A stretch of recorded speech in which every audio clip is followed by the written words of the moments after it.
Oi, pessoal, tudo bom?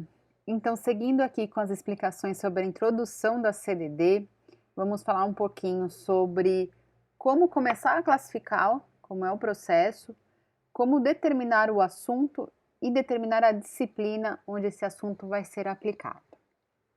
Então, vamos lá. Primeira coisa que vocês têm que entender é que vocês têm que olhar sempre o assunto mais geral do livro, né? Pensem, quando o Dewey determinou essas regras, ele estava trabalhando numa biblioteca universitária que tinha uma série de materiais que não estavam sendo encontrados e ele precisava dar um jeito de organizar aquilo. Hoje existem outros recursos, existe a prática da indexação associada à classificação. Então, no nosso caso, isso se torna bastante importante, entender qual é o foco de assunto para agrupar esse livro da melhor maneira nas estantes. Tá? E depois de você entender qual que é esse assunto, tentar fazer o quê? Determinar a abordagem, a forma desse assunto, ou seja, é um dicionário sobre esse assunto, é uma pesquisa, um relatório, etc, né? E como é que se faz isso?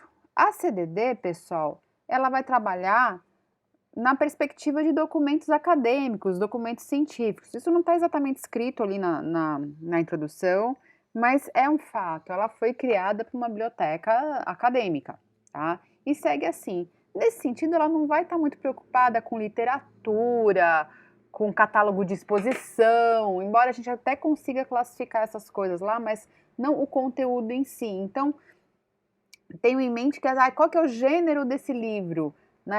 É ficção, é terror, é literatura infanto-juvenil, mas com bruxa, com... Não vai dar. Vai ter que ser feita de uma outra maneira, né? Então, e toda recomendação que a CDD apresenta, ela tem a ver muito com até a normalização que a gente tem para determinação de assunto. A gente vê isso em outras fontes, até no próprio Lancaster. Então, quando eu olho um documento científico, a primeira coisa que eu tenho que reconhecer é o título. O título, normalmente, de um documento científico é bastante claro, né? Não está claro o suficiente, vou para o sumário, para os títulos dos capítulos. Não deu, vou para o prefácio, leio a introdução. Não deu, passo os olhos no texto como um todo. Olho o conjunto de referências e, se possível, se houver um índice, também olho, né? Olha a ficha catalográfica, que também pode dar uns sinais ali. Se nada disso for suficiente, eu posso consultar fontes externas, tais como as críticas publicadas a respeito desse livro, resenhas, obras de referência e os próprios especialistas da área. Tá? É importante entender que nessa disciplina a gente não vai entrar muito nessa seara, a gente vai entender que vocês já estão com o assunto determinado, mais ou menos com essa abordagem dada, tá? E a disciplina? Tá, encontrei meu assunto, aonde eu vou colocar a disciplina? Bom, se tem duas perspectivas ou mais, ele sempre, o que a CDD recomenda? Que as obras devem ser classificadas sempre na disciplina que se destinam e não naquela de que derivam. Causa e consequência na consequência. Mais ou menos isso. Então, qual que é o exemplo dado? E eu acho que ele não é difícil de entender. Um texto geral de um zoólogo. Então, estou lá na zoologia. Sobre o controle de pestes agrícolas, estou na agricultura, né? Vai ser classificado, portanto, em agricultura e não em zoologia, porque a ação cai ali, né? Juntamente com outros trabalhos sobre o controle de pestes, na perspectiva da agricultura.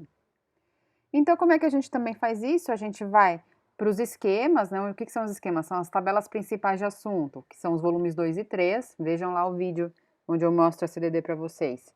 E também podemos, se não temos ideia de onde pode estar esse assunto, vamos ao índice, né? Lembrando sempre que se eu for ao índice, eu preciso voltar aos volumes 2 e 3, onde o assunto estiver, né? Para confirmar se eu posso usar aquele assunto da maneira que eu encontrei no índice. Lembra lá do vídeo anterior da força hierárquica. A gente vai falar mais a respeito disso mais para frente, mas é fundamental que você não se paute apenas pelo índice. Tá, legal. Mas o que acontece se o meu livro for sobre dois ou mais assuntos? Ele é sobre cães e gatos, né? Ele não é só sobre cão, é um assunto, gato é outro, tá lá em criação de animais, né? A gente viu no outra parte da introdução. O que eu faço? Como é que eu manejo esses dois assuntos, né? E o que eu faço se o meu assunto puder, por exemplo, ser classificado em uma ou mais disciplinas? Acontece também, o livro pode ser bastante abrangente e falar daquele assunto em diversas abordagens. E aí, o que acontece? Né? Vocês sabem que a classificação, uma das diferenças com a indexação, lembra lá do outro vídeo, é que a gente deve indicar uma classe, ok? Diferentemente da indexação, que você pode dar tantas pistas quanto você quiser. Bem, aí vão entrar em cena uma série de regras que vocês já viram aí na introdução, né? Já leram ali, e que eu vou tentar explicar nos próximos vídeos, tá bem? Então, é um bom momento para dar uma relida ali nessas regras, para ver se a gente consegue deixar tudo bastante claro para vocês. Tchau, tchau, até mais!